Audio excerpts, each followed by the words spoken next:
तो डियर हम आपके साथ स्टार्ट कर रहे हैं taxation of gifts and unaccounted money. आपको पता है डियर जो गिफ्ट होता है that is the capital receipt, but section 56(2)(10 जो है वो कुछ प्रकार के गिफ्ट्स को लायबल टू टैक्स बनाता है। तो स्टार्ट करते हैं सेक्शन 56(2)(10।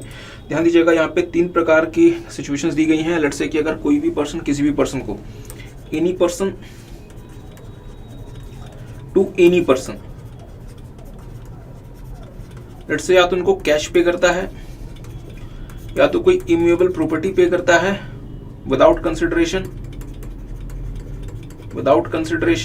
और इनएडिक्वेट कंसिडरेशन। और यहाँ इनएडिक्वेट कंसिडरेशन का मतलब क्या है कि साहब stamp duty value of the property minus the amount paid, या तो कोई मूवेबल प्रॉपर्टी पे करता है मतलब मूवेबल प्रॉपर्टी देता है, या तो इनएडिक्वेट कंसिडरेशन, या तो मतलब विदाउट कंसिडरेशन या फॉर इनएडिक्वेट कंसिडरेशन। और यहाँ पे इनएडिक्वेट कंसिडरेशन का मतलब क्या है, the FMV of the property minus amount paid. तो ऐसे केस में साहब थोड़ा सा और बता दें, अगर कैश आपको मिला है और लेट्स से कि वो जो एग्रीगेट कैश आपको मिला है from all the person without consideration, आप कैश के लिए तो कंसिडरेशन का कोई पंगा नहीं है। अगर वो ₹50,000 से एक्सीड करता है, अगर वो ₹50,000 से एक्सीड करता है तो पूरा का पूरा अमाउंट जो उस अदर पर्सन के हैंड में साहब लायबल टू टैक्स हो जाएगा as income from other sources under section 56(2)(10, मतलब रिसिपिएंट के हैंड में। तो साहब ये क्या है, ये कौन है, ये है डोनर और ये कौन है हमारे रिसिपिएंट। तो रिसिपिएंट के हैंड में जो है वो पूरा का पूरा जो कैश अमाउंट है एक्सीडिंग ₹50,000 जो उनको अगर मिला है तो वह सब पूरा का पूरा अमाउंट जो वो लायबल टू टैक्स हो जाएगा। तो लेट्स से मिस्टर ए ने जो है वो ड्यूरिंग द प्रीवियस ईयर अलग अलग लोगों से 49,000 रुपए रिसीव किए, तो 56(2)(10 ट्रिगर नहीं हुआ क्योंकि 56(2)(10) 50,000 को क्रॉस करने पर ट्रिगर होता है। मिस्टर ने let's say during the previous year 51,000 रुपए रिसीव कर लिए, 56(2)(10 क्या ट्रिगर हो गया, हाँ, और 56(2)(10 ट्रिगर होकर पूरे के पूरे अमाउंट मतलब पूरे के पूरे 51,000 रुपए को मिस्टर ए ने रिसीव किए थे ना, मिस्टर ए का अदर सोर्सेस का इनकम बना देगा। ठीक है, चले any person late say mister ए है हमारे, बार बार कंफ्यूजन हो जाती है। लेट से कि मिस्टर ए को किसी ने इम्यूएबल प्रॉपर्टी दी, इम्यूएबल प्रॉपर्टी का मतलब लैंड बिल्डिंग बोथ, ठीक है। अब लेट से ये जो इम्यूएबल प्रॉपर्टी है ये विदाउट कंसिडरेशन है, और अगर ये लेट से विदाउट कंसिडरेशन है और विदाउट कंसिडरेशन कुछ ऐसी है कि जो उसका स्टैम्प ड्यूटी वैल्यू है डेट इज मोर देन ₹50,000, तो साहब ये पूरी की पूरी stamp duty value mister A के हैंड में अदर सोर्सेज के हैंड में टैक्सेबल हो गई। But let say mister A को किसी ने इम्यूएबल प्रॉपर्टी दी फॉर इनएडिक्वेट कंसिडरेशन, मिस्टर को किसी ने इम्यूएबल प्रॉपर्टी दी फॉर इनएडिक्वेट कंसिडरेशन, और मुझे बताएं इनएडिक्वेट कंसिडरेशन का हमने क्राइटेरिया क्या रखा हुआ है, stamp duty value minus the amount paid. तो साहब ये जो इनएडिक्वेट कंसिडरेशन का अमाउंट है वो मिस्टर ए के हैंड में लायबल टू टैक्स हो जाएगा under the head other sources under section 56(2)(10। But यहाँ पे 2 बहुत इंटरेस्टिंग बातें आती है, ध्यान दीजिएगा। 56(2)(10 को स्टार्ट करने से पहले छोटी सी बात आपको और बतानी है कि साहब 56(2)(10 ना हमारे हैंड में मींस रिसिपिएंट के हैंड में तभी लगेगा जो प्रॉपर्टी हमें मिल रही है which is a capital asset for the recipient, capital asset for the recipient, ठीक है। बट लेट्स से अगर हमें वर्चुअल डिजिटल एसेट भी मिला है, वर्चुअल डिजिटल एसेट जो कि 247A में जिसको मतलब डिफाइन किया गया है, अगर हमें लेट्स से किसी से वर्चुअल डिजिटल एसेट मिला है तो अगर वर्चुअल डिजिटल एसेट अगर हम अपने पास स्टॉक एंड ट्रेड की तरह से भी कंसिडर करेंगे वो भी हमारा तब भी हमारे पास साहब जो है वो 56(2)(10 ट्रिगर हो जाएगा। मीन्स वीडी हमारे पास कैपिटल एसेट भी हो सकता है और अदर एसेट भी हो सकता है, बट वीडियो को छोड़ के वर्चुअल डिजिटल एसेट को छोड़ के बाकी जितने भी प्रॉपर्टीज हमें मिलेगी वो हमारे हैंड में 56(2)(10 तभी अट्रैक्ट होगा यदि वो प्रॉपर्टी हमारे हैंड में क्या है, capital asset. Means the property should be capital asset in the hands of the recipient. जो व्यक्ति वो प्रॉपर्टी दे रहा है डोनर, उसके हैंड में ये प्रॉपर्टी कैपिटल एसेट की तरह से हो भी सकती है और अदरवाइज देन कैपिटल एसेट की तरह से भी हो सकती है। बट जब साहब जो मतलब रिसिपिएंट है, रिसिपिएंट के हैंड में ये प्रॉपर्टी कैसी होनी चाहिए, कैपिटल एसेट की तरह से होनी चाहिए, ठीक है। अच्छा तो आगे आते हैं डियर, हमने कहा कि अगर हमें इम्यूएबल प्रॉपर्टी मिलती है from any person from of इनएडिक्वेट consideration, और इनएडिक्वेट कंसिडरेशन का मतलब stamp duty value minus the amount paid, तो जो मतलब डिफरेंस होगा वो हमारे हैंड में income under the head other sources की तरह से टैक्स हो सकता है अंडर सेक्शन 56(2)(10। बट साहब इसमें जो है ना एक मतलब टॉलरेंस का लिमिट है, there is a tolerance limit. मेरी बात पे ध्यान दीजिएगा। लेट्स से कि हमने ना किसी से कोई प्रॉपर्टी परचेज की, कोई इम्यूएबल प्रॉपर्टी परचेज की, बहुत ध्यान से, हमने किसी से कोई इम्यूएबल प्रॉपर्टी परचेज की, जो हमारा परचेज प्राइस है लेट्स से ये 50 लाख रुपए है, और जो इसकी स्टैम्प ड्यूटी वैल्यू है लेट्स से ये 60 लाख रुपए, जो स्टैम्प ड्यूटी वैल्यू है डेट इज ₹60 लाख, ठीक है। अच्छा तो हमने जिससे ये इम्यूएबल प्रॉपर्टी परचेज की, केस 1 उसके हैंड में जिससे हमने ये इमूवेबल प्रॉपर्टी परचेज की, सब किसी का नाम ले लो ना, किसी से परचेज की, लेट्स से क्या आपने मिस्टर बी से परचेज की, मिस्टर बी के हैंड में ये जो प्रॉपर्टी थी, ये मिस्टर बी के हैंड में कैपिटल एसेट थी।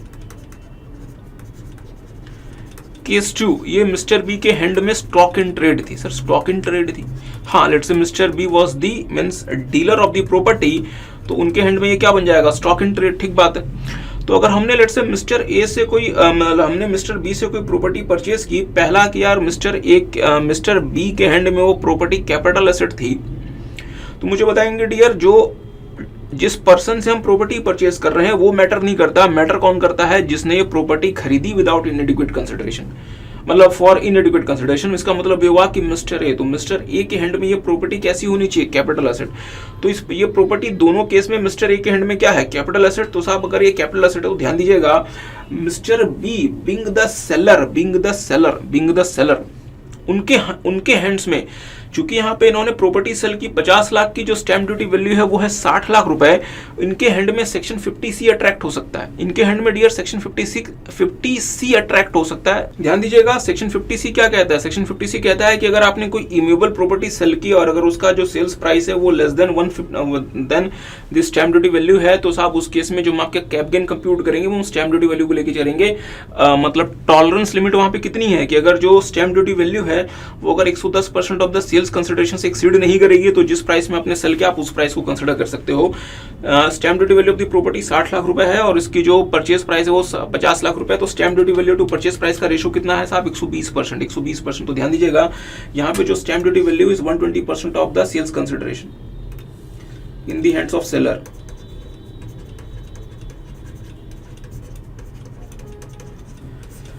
Stamp duty value is 120% of sales consideration. तो यहाँ पे सेक्शन 50C लग जाएगा मिस्टर बी के हैंड में, और उनके हैंड्स में जो कैप गेन कंप्यूट होगा डियर वो 60 लाख रुपए की फुल वैल्यू कंसिडरेशन को डिम्ड करके होगा, ठीक बात है। अब हम बात करते हैं रिसिपिएंट, क्योंकि रिसिपिएंट के हैंड में क्या हुआ, रिसिपिएंट के हैंड में हुआ डियर कि जो एक स्टैम्प ड्यूटी कोई ऐसी प्रॉपर्टी जिसकी स्टैम्प ड्यूटी वैल्यू थी 60 लाख रुपए, हमने परचेज कर ली 50 लाख रुपए की, तो हमने ये प्रॉपर्टी कितने की खरीदी, हमने ये प्रॉपर्टी कैसे खरीदी, फॉर इनएडिक्वेट कंसिडरेशन। तो अगर हम ये प्रॉपर्टी इनएडिक्वेट कंसिडरेशन में खरीदते हैं तो साहब हमारे पास जो है वो सेक्शन 56(2)(10) अट्रैक्ट हो सकता है, और जो इनएडिक्वेट कंसिडरेशन का अमाउंट है वो हमारे हैंड्स में अदर सोर्सेस की इनकम बन सकता है। बट डियर सेक्शन 56(2)(10) में एक मतलब टॉलरेंस लिमिट दी गई है जो कहती है कि यदि इनएडिक्वेट कंसिडरेशन एक्सीड करता है या तो 50,000 रुपए या 10% ऑफ द कंसिडरेशन, यदि इनएडिक्वेट कंसिडरेशन एक्सीड करता है या तो 50,000 रुपए या तो 10% ऑफ द कंसिडरेशन, दोनों में से जो भी हायर होगा, तभी आपके हैंड में जो है वो 56(2)(10) लगेगा, और मतलब रिसिपेंट के हैंड में साहब अदर सोर्सेस की इनकम अट्रैक्ट होगी।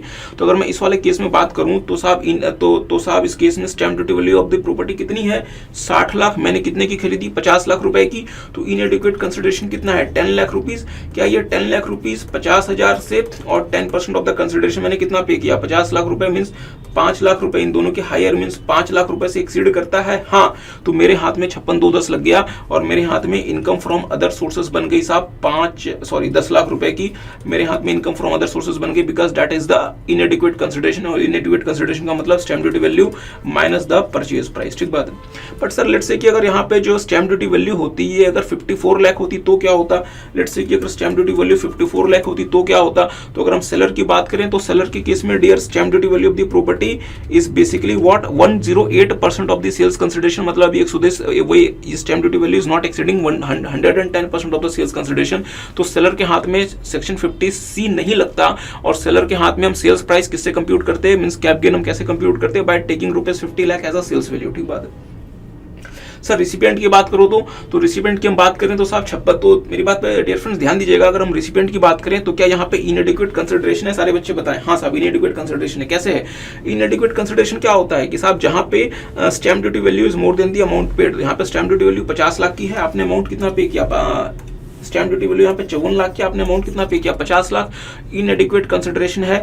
बट अगर ये इनएडिक्वेट कंसिडरेशन टॉलरेंस लिमिट तक है, अगर ये इनएडिक्वेट कंसिडरेशन टॉलरेंस लिमिट तक है तो फिर हम आपके हैंड में 56,210 अट्रैक्ट नहीं कराएंगे और हम आपके हाथ में किसी तरीके का जो है वो अदर सोर्सेज की इनकम कंप्यूट नहीं कराएंगे। मुझे बताएंगे इनएडिक्वेट कंसिडरेशन यहाँ पे 4 लाख रुपए है और ये जो 4 लाख रुपए इनएडिक्वेट कंसिडरेशन है ये हायर होना चाहिए दो चीजों का। वो दो चीजें क्या है, पहला 50,000 रुपए और दूसरा 10% of the consideration means 5 lakh रुपए। तो ये दोनों का हायर कितना है 5 लाख रुपए। क्या ये 4 लाख रुपए 5 लाख की टॉलरेंस एक्सीड करता है? नहीं। तो इसलिए साहब यहाँ पे 56,210 in the hands of the recipient नहीं लगेगा और इनके हैंड्स में जो है वो अदर सोर्सेज की इनकम अट्रैक्ट नहीं होगी। ठीक है। दूसरा case, properties held as a stock in trade by mister B, क्योंकि mister B is what is the means dealer of the properties. उस केस में डियर सेक्शन 43 CA लग जाएगा, बाकी सब कुछ सेम रहेगा। 43 CA लग जाएगा और मिस्टर बी की साहब जो है वो PGPP की इनकम अराइज होगी और मिस्टर बी के हैंड और मतलब मिस्टर ए के हैंड में सेम तरीके से मतलब कंप्यूटेशन होगी। बट सर मिस्टर ए के हैंड में, रिसिपिएंट के हैंड में क्या सेम तरीके से कंप्यूटेशन होगी? हाँ डियर, क्योंकि हमें 56,210 अट्रैक्ट करने के लिए देखना पड़ता है कि जो रिसिपिएंट उसके हैंड में प्रॉपर्टी कैपिटल एसेट होनी चाहिए। ट्रांसफर के हैंड में कैपिटल एसेट हो चाहे ना हो, इससे कोई फर्क नहीं पड़ता, हमें इससे कोई फर्क नहीं पड़ता। ठीक है। तो साहब ध्यान दीजिएगा 43 CA, अगर लेट्स से कि जो सेलर है उसके हैंड में ये प्रॉपर्टी स्टॉक इन ट्रेड थी और लेट्स से कि इन्होंने द प्रॉपर्टी सेल किया for inadequate consideration. Inadequate consideration का मतलब the sales price of the property is less than the stamp duty value. तो अगर ये लेट्स से जो स्टैम्प ड्यूटी वैल्यू है it is up to 110% of the sales price, उस case में साहब जो है वो 43 CA अट्रैक्ट नहीं होगा। बट अगर 110% से बढ़ गई तो साहब इस केस में 43 CA अट्रैक्ट हो जाएगा, मींस टॉलरेंस लिमिट से ये एक्सीड कर गई तो 43 CA अट्रैक्ट हो जाएगा। छोटी सी बात हम यहाँ पे एक और बताना चाहते हैं डियर, ध्यान दीजिएगा। कोरोना के दौरान जो है ना मतलब बिल्डर्स की फ्लैट की इन्वेंट्री सेल नहीं हो रही थी, तो चूंकि अब ये एग्जाम के लिए तो रेलेवेंट नहीं बट आपको बताना तो पड़ेगा। तो साहब एक ऐसा पीरियड जो कि स्टार्ट होता है 12 नवंबर 2020 से और चलता है 30 जून 2021 तक। इस पीरियड में चूंकि बहुत सारा अनसोल्ड इन्वेंट्री पड़ा था मतलब बिल्डर्स का, इनको अलाउ किया गया कि ठीक है यार आप ना कम रेट में भी उस इन्वेंट्री को सेल कर सकते हैं। तो इस वाले केस में डियर हमने जो है वो टॉलरेंस लिमिट जो थी वो हमने 110% से बढ़ा के 120% कर दी थी, 120% ऑफ द कंसिडरेशन कर दी थी। बट इसी मतलब मीन्स इसके मतलब दौरान ही अगर आपने सेल किया मीन्स ड्यूरिंग दिस पीरियड, इसमें दो बातें और हैं। पहली बात यह है कि जो प्रॉपर्टी है वो फर्स्ट टाइम अलॉटमेंट की तरह से होनी चाहिए और दूसरा उस प्रॉपर्टी की जो वैल्यू है वो 2 करोड़ रुपए तक होनी चाहिए, 2 करोड़ से ज्यादा नहीं होनी चाहिए। ठीक है। हमने बात आपके साथ पहले भी की थी कैप गेन में, तो मेरे साथ साथ जल्दी से देखेंगे मनी और प्रॉपर्टी रिसीव्ड विदाउट कंसिडरेशन और फॉर इनएडिक्वेट कंसिडरेशन। अच्छा, the following income shall be taxable under income from other sources of the recipient any person, मतलब साहब कोई भी पर्सन चाहे वो कोई भी हो, receives in any previous year from any person. मतलब ये हुआ कि अगर एक होल्डिंग कंपनी किसी सब्सिडरी कंपनी को, अगर एक होल्डिंग कंपनी किसी सब्सिडरी कंपनी को कोई लैंड दे रही है लेट्स से विदाउट कंसिडरेशन और फॉर इनएडिक्वेट कंसिडरेशन, तो साहब सब्सिडरी कंपनी के हैंड में PGP में कैप गेन की इनकम, अदर सोर्सेज की इनकम आ जाएगी अंडर सेक्शन 56(2)(10)। ठीक बात है। अच्छा, मनी, तो साहब 3 चीजें होती हैं, एक होता है मनी, दूसरा होता है इमूवेबल प्रॉपर्टी और तीसरी होती है मूवेबल प्रॉपर्टी। ठीक है, means property other than immovable property. तो उसकी बात करते हैं मनी की, तो आपको 50,000 रुपए मिले हैं और the whole of the amount आपकी जो है वो अदर सोर्सेज की इनकम बन जाएगी। बट लेट्स से अगर आपको 50,000 रुपए से एक्सीड नहीं करता मींस अप टू 50,000 रुपीज मिले हैं तो आपके हैंड में जो है साहब वो 56(2)(10) नहीं लगेगा। इमूवेबल प्रॉपर्टी ध्यान दीजिएगा विदाउट कंसिडरेशन, अगर इसकी अगर स्टैम्प ड्यूटी वैल्यू 50,000 से एक्सीड करती है तो साहब पूरी की पूरी आपकी इनकम अदर सोर्सेज का इनकम बन गई। Inadequate consideration means normal cases, तो ध्यान दीजिएगा stamp duty value of such property as exceeds the consideration if the amount of such excess means inadequate consideration is higher of the following 50,000 या फिर 10% of the consideration. ठीक है। इनएडिक्वेट consideration specific cases, ये सब वो केस है जहां पे जो सेलर है उसके हैंड में ये प्रॉपर्टी स्टॉक इन ट्रेड थी और ये जो प्रॉपर्टी आपको सेल की गई है बिटवीन द पीरियड 12/11/2020 से लेके 30/6/2021 तक और जो प्रॉपर्टी की वैल्यू है वो अप टू ₹2 करोड़ है, तो फिर साहब टॉलरेंस मतलब जो अमाउंट जो है वो 43 CA में भी बढ़ा दिया गया और यहाँ पे भी बढ़ा दिया गया द अमाउंट ऑफ 50,000 और 20% ऑफ द कंसिडरेशन। और इस तरीके का जो सेम एडजस्टमेंट है डियर ये 43 CA में भी किया गया। 43 CA में नॉर्मल जो लिमिट है वो है 110% ऑफ द कंसिडरेशन और इसको बढ़ा के 120% ऑफ द कंसिडरेशन कर दिया गया था। बट ध्यान रखने वाली बात यहाँ पे ये है कि ये सिर्फ इसी डेट के लिए होना चाहिए। कौन सा डेट? 12/11/2020 से लेकर 30/6/2021 और ये फर्स्ट टाइम अलॉटमेंट के फॉर्म में होना चाहिए टू द बायर और इसकी जो transfer value up to ₹2 crore होनी चाहिए। ठीक है। अच्छा, आगे आते हैं। अच्छा हाँ, तो मेरी बात पे थोड़ा सा ध्यान दीजिएगा। अगर लेट्स से कि अगर बायर के हैंड्स में, रिसिपेंट के हैंड में अगर लेट्स से कि 56 to 10 लग गया, तो उस केस में रिसिपेंट के हैंड में फिर हम कॉस्ट ऑफ द प्रॉपर्टी क्या कंसीडर करेंगे साहब? कॉस्ट ऑफ द प्रॉपर्टी वो होगी जो कि 56 to 10 को कंसीडर करके आपको वहां पे आपकी इनकम लायबल टू टैक्स की गई थी। तो देखेंगे where the cap gain arises from the transfer of the property the value which has been subject to the income tax under section 56 to 10 the cost of acquisition of such property shall be deemed to the value which has been taken into account for the purpose of 56 to 10। इसका मतलब ये हुआ कि let's say कि अगर हमने कोई property purchase की 50 लाख रुपए की और उसकी let's say stamp duty value थी 60 लाख रुपए और 10 लाख रुपए हमारे हैंड में अदर सोर्सेस इनकम की तरफ से टैक्स कर दिया गया, तो हमारे हैंड में डियर फ्रेंड्स जो कॉस्ट होगी उस मतलब प्रॉपर्टी को 60 लाख रुपए होगी, और जब हम भविष्य में इस प्रॉपर्टी को मतलब सेल करेंगे तो हम कॉस्ट ऑफ एक्विजिशन 60 लाख रुपए कंसीडर कर सकते हैं। ठीक है। अच्छा, property other than immovable property, तो हमने देखा था साहब कि अगर ये आपको विदाउट कंसिडरेशन मिले तो 50,000 रुपए तक, और अगर आपको फॉर इनएडिक्वेट कंसिडरेशन मिले तो अगर उसकी FMV means fair market value अगर 50,000 रुपए से एक्सीड करती है तो फिर हम जो इनएडिक्वेट कंसिडरेशन का अमाउंट आपके दो सोर्सेस इनकम बना देंगे। हमने कहा साहब कि आपका 56 to 10 कहां अट्रैक्ट नहीं होगा। अगर आप सेक्शन 56 to 10 पढ़े, वो कहता है कि कोई भी पर्सन किसी भी पर्सन को कोई भी प्रॉपर्टी दे दे, और वो प्रॉपर्टी में क्या क्या वहां पे कवर था, कैश, इमूवेबल प्रॉपर्टी और मतलब मूवेबल प्रॉपर्टी, तो आपके अदर सोर्सेस की इनकम बन सकती है इन सर्टेन केसेस। बट साहब 56 to 10 कुछ केसेस में अट्रैक्ट नहीं होगा, और वो केसेस क्या क्या है हमारे साथ साथ जल्दी से देख लें। सबसे पहले कि अगर आपको ये प्रॉपर्टी किसी रिलेटिव से मिली है, आपको ये प्रॉपर्टी किसी रिलेटिव से मिली है, चाहे आपके मींस मैरिज में मिली हो, चाहे अदरवाइज मिली हो, किससे मिली है? रिलेटिव से मिली है। दूसरा, ये प्रॉपर्टी आपको किसी से भी मिली हो बट आपके मैरिज के ओकेजन पे मिली है, तो चाहे वो प्रॉपर्टी आपको किससे मिली हो, फ्रॉम दी मींस रिलेटिव और अदर पर्सन, प्रोवाइडेड कि वो प्रॉपर्टी आपको कैसे मिली है, on the occasion of your marriage. ठीक है। तीसरा, ये जो प्रॉपर्टी आपको मिली है डियर, ये तो ना तो आपको ये आपको मतलब मिली है अंडर अ विल और by the way of inheritance, कि आपके किसी मतलब पर्सन की विल या फिर by the way of inheritance से मिल गई। चौथा, in contemplation of the death of the payer और the donor as the case में। पांचवा, की किसी लोकल अथॉरिटी से मिली है। छठा, जो सेक्शन 1023C में जो कोई फंड, फाउंडेशन मींस मतलब यूनिवर्सिटी, एजुकेशनल इंस्टीट्यूशन और हॉस्पिटल वगैरह जो मतलब रेफर किए गए हैं साहब, उनसे मिली है। तो ध्यान दीजिएगा डियर, अगर यहाँ से अगर ये लोग अगर प्रॉपर्टी वगैरह को किसी ऐसे पर्सन को मतलब देते हैं जो कि सेक्शन 13(3) में रेफर्ड है मींस स्पेसिफाइड पर्सन, उस केस में डियर उनके हैंड में अदर सोर्सेज की इनकम अराइज हो जाएगी। इसके बाद हम आपके साथ करेंगे इन द मतलब ट्रस्ट के केस में करेंगे। ठीक है। इसके बाद साहब फ्रॉम और बाय एनी ट्रस्ट और इंस्टीट्यूशन, जो कि 12A, 12AA या फिर 12AB में है। अगेन, अगर ये लोग ये प्रॉपर्टी किसी ऐसे पर्सन को मतलब देते हैं जो कि सेक्शन 13(3) में रेफर्ड है मींस स्पेसिफाइड पर्सन, अगेन साहब यहाँ पे अट्रैक्ट हो जाएगा। इसी तरीके से हमने आपके साथ देख लिया कि साहब अगर आपको किसी ये जो प्रॉपर्टी किसी ऐसे मींस यूनिवर्सिटी, इंस्टीट्यूशन या फंड से मिली है जो कि 23C, 4, 5, 6 और 6A में रेफर्ड है। अच्छा, ये जो आपको प्रॉपर्टी मिली है by the way of transaction not regarded as transfer, 4714, ये काफी कुछ यहाँ पे दिया हुआ है। अच्छा, ध्यान दीजिएगा, from an individual by a trust created और established solely for the benefit of such of the relative of the individual, ये इंपॉर्टेंट है डियर। अच्छा, ये तो from such class of persons and subject to such conditions as में भी prescribed, इसके rule 11 USC आया हुआ है।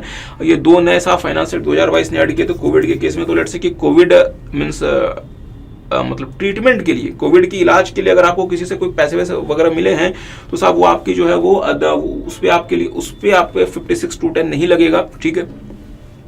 अच्छा, by an individual from a person in respect of the expenditure incurred by him on the COVID-19 means treatment of himself or any of the members of his family subject to the conditions as the central government may by notification specify।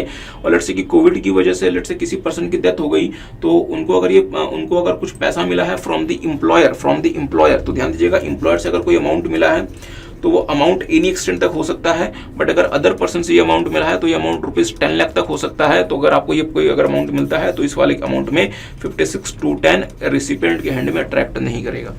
ठीक है। तो अगर हम बात करें clause 12 की, तो clause 12 deal करता था कोविड ट्रीटमेंट से, और क्लॉज 13 डील करता है कोविड की वजह से होने वाले डेथ की वजह से। ठीक है। अच्छा, by a member of the family of a deceased person, जिसकी कोविड की वजह से मौत हो गई, from the employer of the deceased person और from any other person to the extent, जो कि 10 लाख रुपीज तक यहाँ पे एग्जाम्प्ट है, बट एम्प्लॉयर से साहब किसी भी एक्सटेंट तक। कंडीशन ये है साहब की received within 12 months from the death of from the date of a such person, और अदर मतलब कंडीशंस जो कि गवर्नमेंट स्पेसिफाई करेगी वो आपको फुलफिल करना पड़ेगा। तो देखेंगे डियर, अगर कोविड मतलब मींस ट्रीटमेंट के लिए अगर आपको कोई पैसा मिला है तो उसके लिए सरकार ने कुछ कंडीशन स्पेसिफाई किए हुए हैं। देखेंगे डियर, ये एग्जाम के लिए रेलेवेंट तो नहीं है, हाँ ये इंटर लेवल पे मतलब रेलेवेंट है, बट स्टिल अगर सिलेबस में तो पढ़ लेते हैं। देखेंगे द इंडिविजुअल जिसको साहब कोविड के इलाज के लिए पैसे मिले हैं उसको क्या करना पड़ेगा, उसको ही has to keep a record of the following मतलब डॉक्यूमेंट, कोविड-19 पॉजिटिव रिपोर्ट और medical report if clinically means determined to be कोविड-19 पॉजिटिव। ठीक बात है कि साहब आपको मतलब कोविड हुआ था। दूसरा, all necessary documents of medical treatment due to कोविड-19 और इलनेस रिलेटेड टू कोविड-19 suffered within 6 month from the date of being means determined as a कोविड-19 पॉजिटिव। मतलब कोविड-19 पॉजिटिव होने के 6 महीने के अंदर अंदर आपने जो भी इलाज वगैरह करवाया उस सबके आपको उसका रिकॉर्ड अपने पास रखना पड़ेगा। और ये रिकॉर्ड आपको जो है वो फॉर्म नंबर 1 में टैक्स डिपार्टमेंट को with in 9 months from the end of the financial year और 31 मार्च 2022 जो भी बात हो, आपको ये फॉर्म नंबर 1 में जो है वो सरकार को जमा कराना पड़ेगा, मींस इनकम टैक्स डिपार्टमेंट को जमा कराना पड़ेगा। अब लेट्स सी कि अगर आपको कोई अमाउंट मिला है on the death of the person, तो उनकी फैमिली को अगर कोई अमाउंट मिला है तो साहब ये अमाउंट आपको एम्प्लॉयर से मिल सकता है टू एन एक्सटेंट, और ये अमाउंट जो है वो अदर पर्सन से मिल सकता है, बट उस केस में आपको कितनी मतलब लिमिट अलाउ की गई है, ₹10 लाख। ठीक है, तो देखेंगे the death of the individual should be within 6 month from the date of testing positive और from the date of being clinically means determined as कोविड-19 केस। मतलब कोरोना होने के 6 महीने के अंदर अंदर उसकी मतलब डेथ होनी चाहिए। दूसरा, the family member of the individual shell keep a record of the following document. सबसे पहले कोविड-19 पॉजिटिव रिपोर्ट और मेडिकल रिपोर्ट कि साहब इनको जो है वो कोरोना हुआ था, और दूसरा मेडिकल रिपोर्ट और that certificate in which it is stated that the death is related to कोविड-19 पॉजिटिव। मतलब साहब मेडिकल रिपोर्ट या फिर मतलब डेथ मतलब सर्टिफिकेट जिसमें क्लियरली कहा गया हो कि साहब ये जो मतलब डेथ है इट इज रिलेटेड टू कोविड-19 पॉजिटिव, और ये सारी की सारी जानकारी जो है आपको वेरीफाई करके असेसिंग ऑफिसर को 9 मंथ्स के अंदर अंदर देनी है of the end of such financial year 31/12/2022 which ever is related. ठीक है, अच्छा आगे आते हैं डियर। प्रॉपर्टी का मतलब होता है capital asset in the hands of the recipient, but साहब कैपिटल एसेट जो होगा वो वीडीए के केस में, वर्चुअल डिजिटल एसेट के केस में कैपिटल एसेट हो, ये कोई जरूरी नहीं है। ठीक है, तो कैपिटल एसेट में कौन कौन सी property, immovable property, shares, jewelleries, shares, securities, jewellery, archaeological collection, drawing, painting, sculpture, work of art, bullion. ठीक है, रिलेटिव आपको पता है डियर, रिलेटिव में कौन कौन से लोग आ सकते हैं, spouse, brother sister of the spouse of the individual, brother और sister of either of the parents of the individual, lineal ascendant, lineal means descendant of the individual और फिर स्पाउस ऑफ द इंडिविजुअल, और spouses of the persons referred above. और HUF के case में साहब HUF की family का कोई भी मतलब मेंबर होगा, he will be treated as relative. ठीक है, अच्छा एक इंपॉर्टेंट केस है dear, PCIT versus doctor Ranjan Pai, Karnataka high court, very important case, जिसमें उन्होंने कहा था कि क्या बोनस शेयर जो शेयर होल्डर्स को दिए जाते हैं क्या उसकी वजह से 56 स्टूडेंट अट्रैक्ट हो जाएगा। तो कर्नाटका हाई कोर्ट ने कहा था कि जो बोनस शेयर्स होते हैं उसकी वजह से कंपनी का कोई भी आउटफ्लो ऑफ द फंड नहीं होता और शेयर होल्डर के हाथ में ऐसा कुछ आता नहीं है। गिफ्ट 56 स्टूडेंट कब अट्रैक्ट होना चाहिए, जब आपके हाथ में कुछ आया। बोनस शेयर से आपके हाथ में क्या आया, कुछ नहीं आया सर, कुछ नहीं आया। लेट्स से कि मेरे पास लेट्स से 10,000 शेयर्स हैं कंपनी के, जिसकी करंट मार्केट प्राइस है लेट्स से ₹500। मान लीजिए कंपनी ने 1:1 का बोनस दे दिया, और साहब मेरे पास जो मुझे ना 10,000 एक्स्ट्रा बोनस तो मिल गया, बट ध्यान दीजिएगा सिर्फ एक्स्ट्रा बोनस को देख के खुश ना हो। जैसे मुझे ये बोनस मिलेगा मतलब थियोरेटिकली क्या होना चाहिए, कंपनी का जो शेयर प्राइस है 500 से घट के 250 हो जाना चाहिए, क्योंकि साहब कंपनी के पास एसेट्स वगैरह तो उतने ही है, बट इसको शेयर करने वाले लोग कितने हो गए, 2 गुना, तो जो शेयर प्राइस है वो हाफ हो जाना चाहिए।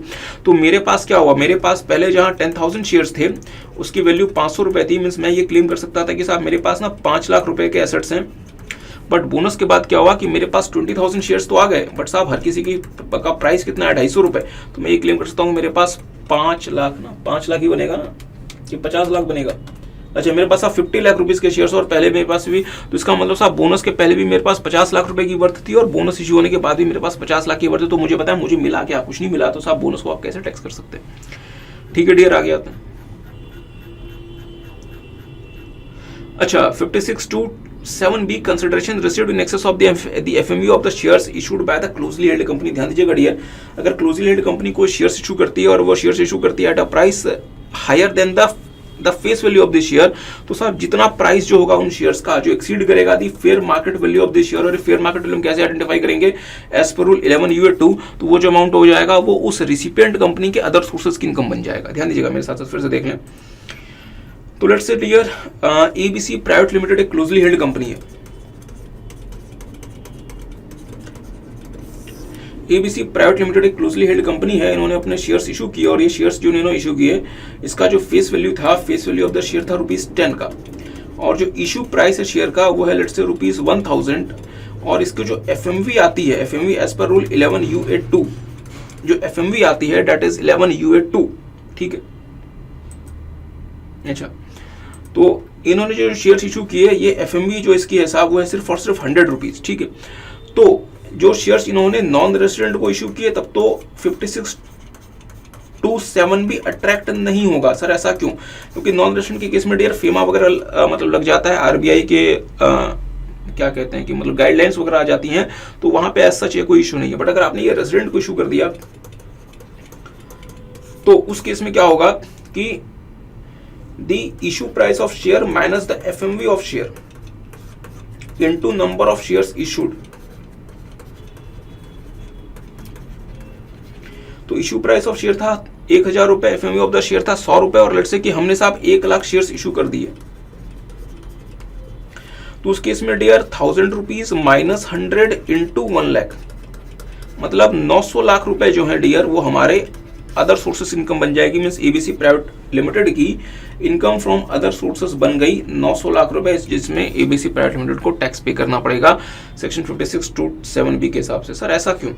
इसका सिर्फ एक ही रीजन है डियर, हम ये चाहते हैं कि अगर आपको लगता है कि आपके जो शेयर्स हैं, अगर आपको लगता है कि आपके जो शेयर्स हैं वो 1000 रुपीज के हैं, तो साहब उसको अकॉर्डिंगली 1000 रुपीज में प्राइस करो, उसको अकॉर्डिंगली उसको क्या करो 1000 रुपीज में प्राइस करो, क्योंकि जो शेयर्स जो कि 100 रुपए की फेस वैल्यू के हैं, ध्यान दीजिएगा, सॉरी, जो शेयर्स जो कि 100 रुपए की फेयर मार्केट वैल्यू के हैं, उसके लिए आपको कोई भी 1000 रुपीज क्यों देगा? कोई भी 1000 रुपीज क्यों देगा? ये तो सीधा सीधा केस है ब्लैक मनी की राउटिंग का, ये तो सीधा सीधा केस है साहब ब्लैक मनी की राउटिंग का।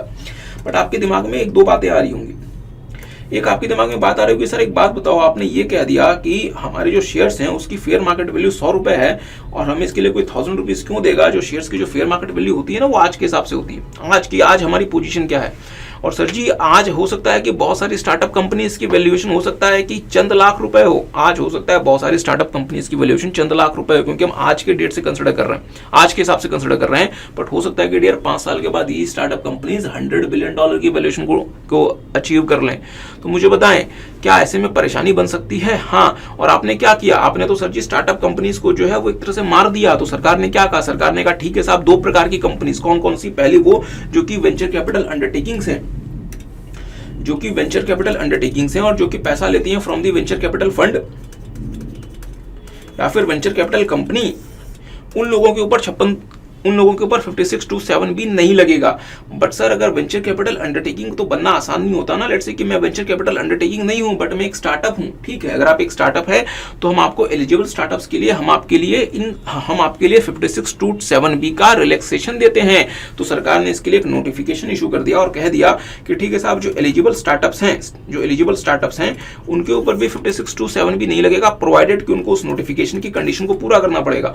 तो लेट्स से कि अगर मैं कहता हूं कि जो हमारी एबीसी प्राइवेट लिमिटेड थी ये एक एलिजिबल स्टार्टअप थी, तो मींस नोटिफिकेशन की वजह से 900 लाख रुपए है, इस पे इनका टैक्स लायबिलिटी नहीं बना, पर प्रोवाइडेड कि उनको इन कंडीशंस को पूरा करना पड़ेगा।